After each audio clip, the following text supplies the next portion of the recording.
இப்போ ஒரு protein cream போட்டிருக்கிறாங்க. 45 மினிட்ஸ் வந்து அப்சர்வ் பண்ணுறதுக்காக வச்சுருந்தாங்க. அடுத்து வந்து ட்ரையர் கொடுத்துட்ருக்குறாங்க. ஃபைனல் ஸ்டெப் வந்து அயனிங். அதுக்கப்புறமா இந்த ஹேர் எந்த அளவுக்கு மாறி இருக்குன்னு நீங்கள் வந்து பார்த்துட்டு ரிசல்ட் சொல்லுங்கள். தேங்க்யூ.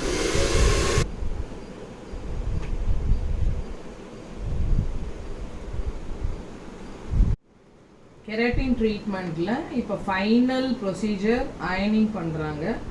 அயனிங் முடிச்சிட்டதுக்கப்புறமா என்னோட ஹேர் எப்படி இருக்குன்னு பார்க்கணும். 24 hours அப்சர்வேஷன். நாளைக்கு நைட்டு போல் ஒரு ஹேர் வாஷ் அண்ட் அயனிங் இருக்குது.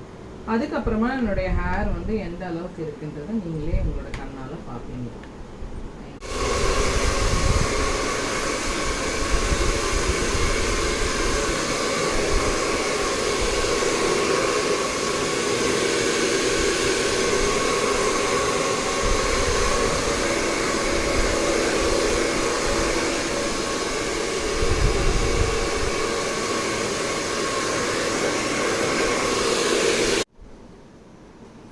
Hello, good afternoon. என்னோடய ட்ரீட்மெண்ட்டை ஸ்டார்டிங்லேருந்து இப்போ வரையும் நீங்கள் பார்த்துட்ருக்கீங்க. இது ஃபைனல் ஸ்டேஜ் முடிஞ்சிருச்சு.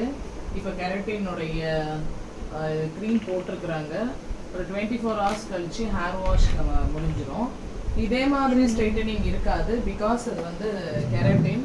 ஆனால் நல்லா ஷைனிங் இருக்கும், நல்லா ஹேர் க்ரோத் இருக்கும், நல்லா லென்த்தியாக இருக்கும், அடர்த்தியாகவும் இருக்கும்.